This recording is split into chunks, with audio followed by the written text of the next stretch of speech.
All right, I finished the National Registry exam.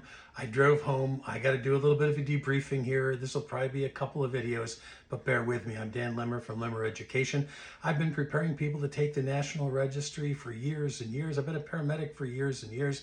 It's important for me to take the exam. I wanted to take the new exam with the clinical judgment scenarios and the TEIs. I'd taken the old one before. I wanted to take the new one. So here's my first observation of the exam.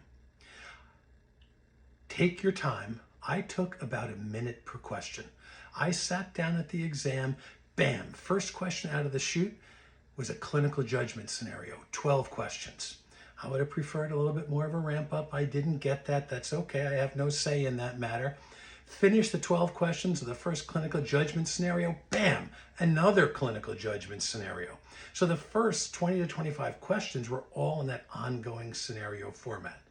They were pleasant. They made clinical sense. The choices were reasonable.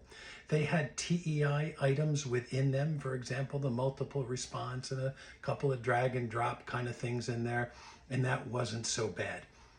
But think about it. I got, fortunately, the minimum number of questions, 110 questions on paramedic, but I took 2 hours. That was a minute per question. The first thing I want to say is I want you to take your time and read that. I saved myself from choosing the wrong thing, going a little bit too quickly, and I stopped and went over it. In the clinical judgment scenarios, don't be bashful to go back, click on if you're in the post scene and you want to think about, gee, didn't we do that already? You go back to the scene, do it. Take your time. Why do you do it and take your time like that? Because if you get more questions right, you get fewer questions. It's very rare to run out of time. I had more than an hour left with really only the potential for 40 questions.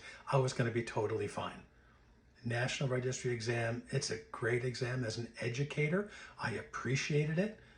This is part one of my observations about the National Registry exam that I took today.